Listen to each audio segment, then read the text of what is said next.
Bonjour. Aujourd'hui, dans votre café matinal, nous allons retrouver Jésus à un endroit et qui va faire quelque chose que peut-être tu ne soupçonnerais pas. Notre titre, c'est « Tout ce que Jésus voit ».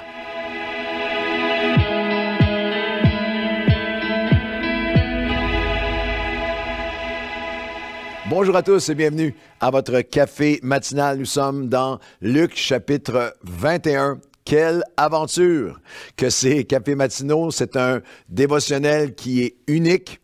Je pense, en francophonie, d'avoir un café matinal, avoir un dévotionnel sur chaque chapitre des évangiles. C'est notre objectif. Nous arrivons dans quelques chapitres à la fin de l'évangile de Luc. On va poursuivre avec l'évangile de Jean. À la fin, nous allons avoir 89 cafés matinaux pour vous, avec à chaque café matinal, il y a un passage, il y a une pensée, il y a une pratique spirituelle, un principe spirituel et une prière pour vous. Alors, je vous invite à partager avec tous vos contacts ces cafés matinaux.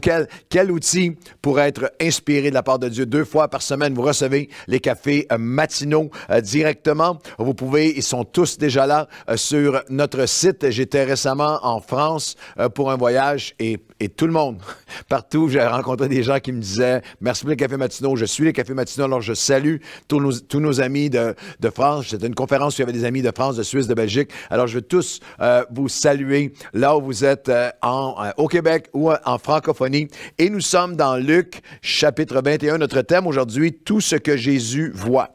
Avez-vous déjà réfléchi à tout ce que Jésus voit? À tout ce que Jésus voit que nous ne voyons pas. Jésus voit tout de notre passé. Dans l'évangile de Jean, chapitre 1, il dit à Nathanaël, « Je t'ai vu sous le figuier. » Alors, Nathanaël avait été sous le figuier dans le jour précédent. « Je t'ai vu sous le figuier. » Il sait tout de notre passé. C'est quelque chose de puissant lorsque tu réalises qu'il sait tout de comment notre passé nous affecte, mais aussi, plus que nous-mêmes, mais aussi, il sait tout de comment les choses de notre passé peuvent être utilisées de lui pour accomplir la volonté de Dieu aujourd'hui, les œuvres préparées d'avance qu'il a pour nous. Tout ce que Jésus voit, il voit tout de notre passé, il voit tout de notre futur. Il a prophétisé à plusieurs étapes de la vie de Pierre, par exemple, dans les évangiles. Il a prophétisé qu'après sa chute, il se relèverait. Il a prophétisé et qu'il l'a vu 50 jours plus tard, le jour de la Pentecôte, pour annoncer l'évangile et l'ouverture de l'Église. Il a même prophétisé dans Jean 21. Il a annoncé comment Pierre était pour mourir. Lorsque tu étais jeune, tu allais où tu voulais, mais un jour viendra où un te prendra et t'amènera où tu ne voudras pas. C'était un message, une annonce prophétique de la mort de Pierre comme un martyr, comme plusieurs des autres apôtres. Alors, c'est vraiment cette notion qu'il voit tout de notre passé, de notre futur. Jésus voit tout dans les sphères et dimensions invisibles dans les lieux célestes. Les combats spirituels qui prennent place quand nous vivons nos vies, nous voulons servir Dieu, nous cherchons à plaire à Dieu. Même lorsque nous accomplissons le ministère tous ensemble, nous contribuons à voir l'avancement du royaume de Dieu.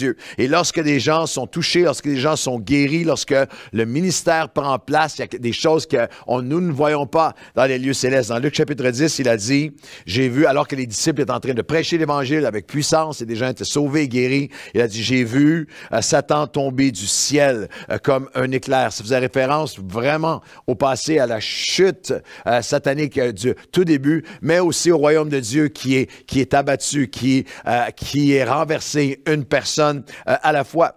La question avec toutes ces choses tellement extraordinaires que Jésus voit, Jésus serait-il intéressé par le montant que vous écrivez sur votre enveloppe de dîmes ou de générosité? Ça, je sais que c'est très, très vintage.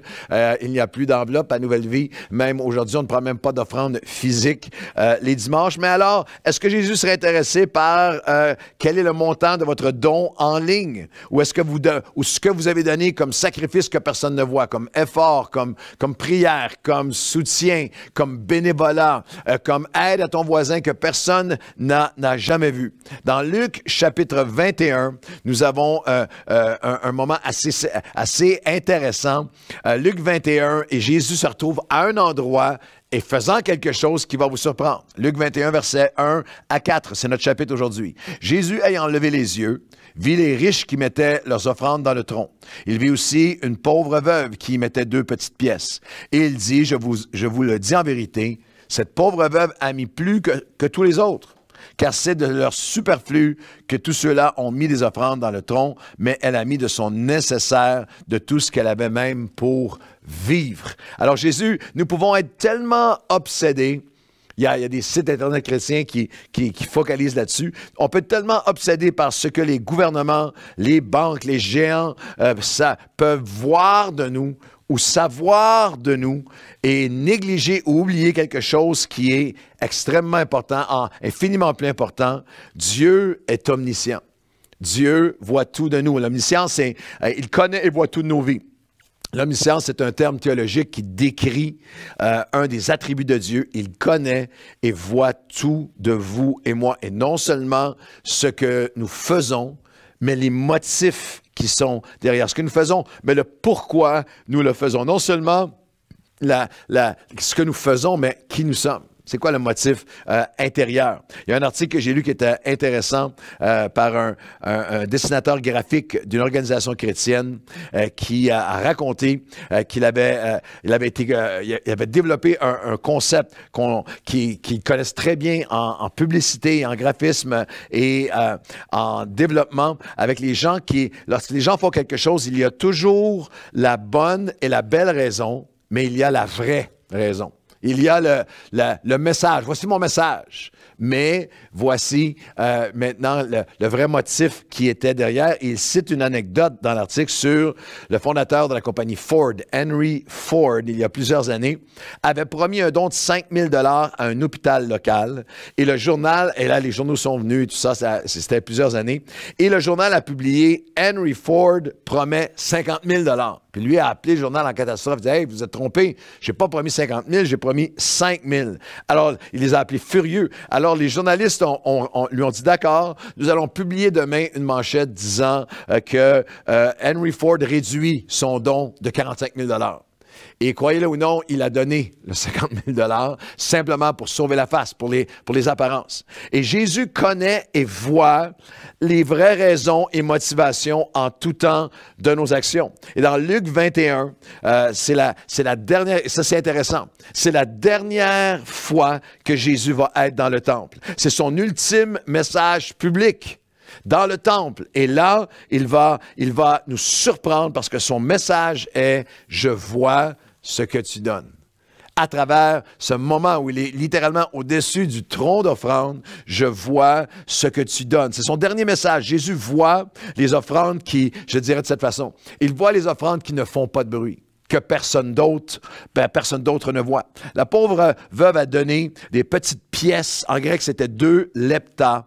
C'était moins qu'un sou. C'était la plus petite mesure possible, le plus petit change possible, la plus petite mesure monétaire possible. À cette époque, c'était plus une devise monétaire était élevée, plus elle était lourde et brillante. Les pièces grossissaient selon leur valeur. Et pourquoi plus lourde était plus important? Parce que littéralement, dans ces cercles religieux-là, plus lourde faisait plus de bruit.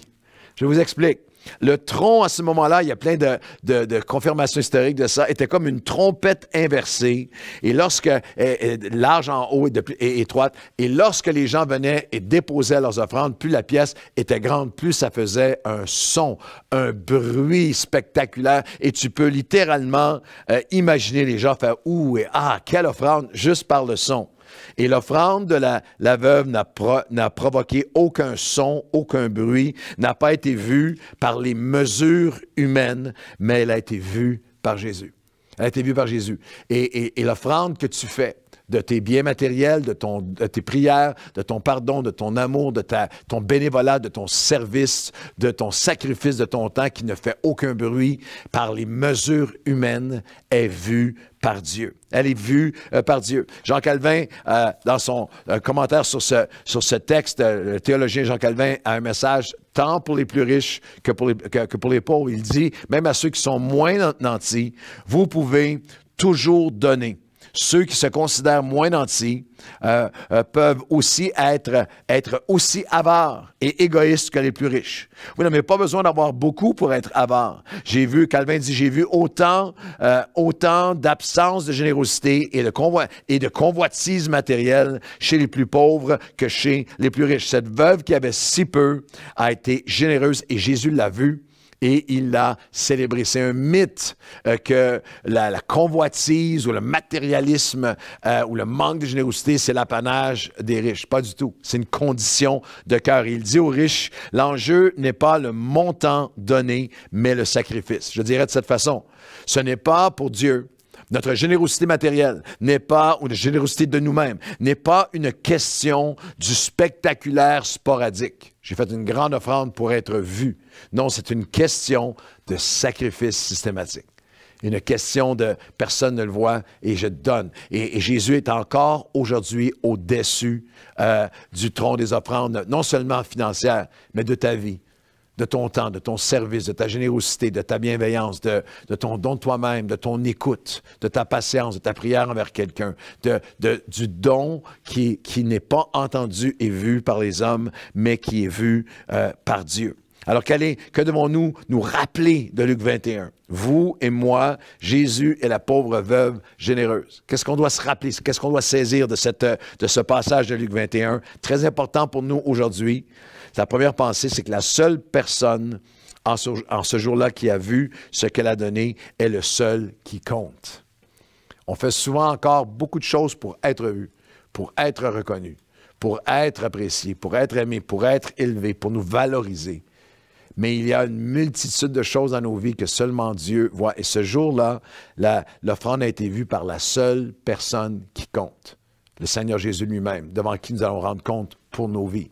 Celui qui a dit, j'étais nu, tu m'as couvert, j'avais faim, tu m'as nourri, j'avais soif, j'étais abandonné et tu es venu me visiter. Alors, quelle que soit la saison de ta vie dans laquelle tu es, tout nouveau chrétien, jeune parent, des enfants, célibataire, occupé aux études ou chrétien qui a 20, 30, 40 ans, puis il y a une saison dans ta vie, ou dans le lieu secret, lorsque personne ne voyait, de ton bénévolat, de ta générosité, de ton sacrifice financier pour l'œuvre de Dieu. Tu étais généreux et tu es dans une autre saison en ce moment. Je veux que tu saches que Jésus a encore les yeux au-dessus, si je peux le dire de cette façon, du tronc. Il y a encore les yeux au-dessus de la coupe des offrandes de ta vie, de ce que tu donnes ou ne donnes pas. La seule personne qui a vu l'offrande ce jour-là était la seule qui compte. C'est devant Dieu que tu vis ta vie. C'est devant Dieu que nous donnons. C'est devant Dieu et c'est pour lui et c'est devant lui seul. Et ça, c'est quelque chose qui peut être saisissant pour toi de te ramener à un moment de... J'ai besoin de revenir à cette réalité. Et pour d'autres, c'est important de savoir que ce que personne d'autre ne voit, Dieu le voit. Il voit ta fidélité. Il voit ton sacrifice, il voit ton offrande, il voit ton bénévolat, il voit ton pardon, il voit ta prière dans le lieu secret. La deuxième pensée, c'est que Jésus voit et entend ce que personne d'autre ne voit et entend. Cette offrande n'a fait aucun bruit aux yeux des hommes, mais le royaume de Dieu, mondialement sur la terre, avance par des hommes et des femmes qui font des offrandes sans bruit. Sans applaudissements, sans les foules, sans le spectaculaire, sans le web qui s'enflamme parce que tu as été fidèle la semaine dernière. Mais le ciel voit ton don. Jésus célèbre et il bénit le sacrifice avec le surnaturel. Savez-vous ce que je crois vraiment?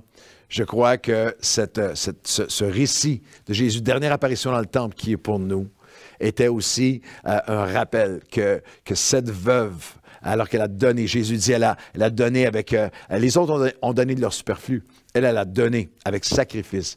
Et je sais, par l'ensemble de l'enseignement de la Bible et par l'ensemble du témoignage des croyants de tous les âges et dans ma propre vie et celle de notre Église ici à Nouvelle Vie, qu'elle a eu des histoires extraordinaires de la bénédiction de Dieu à raconter parce qu'elle a donné. Que lorsque nous semons de cette façon, Dieu couvre de bénédictions, répand sa bénédiction. Je peux l'imaginer entrant au ciel et toutes les bénédictions, les histoires de la grâce et de la bénédiction de Dieu qu'elle avait à raconter. Jésus donne toujours une histoire surnaturelle à celui ou celle qui sème avec sacrifice. Alors la question aujourd'hui, vas-tu le laisser écrire une nouvelle page d'histoire, de bénédiction dans ta vie?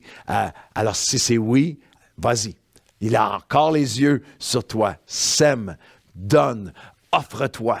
Donne-lui cette offrande silencieuse et vois comment il va bénir ta vie entière. Que Dieu vous bénisse aujourd'hui alors que allez et soyez généreux, soyez abondants, soyez extravagants dans le don de vous-même. Ce que personne ne voit, Jésus le voit. Bonne journée.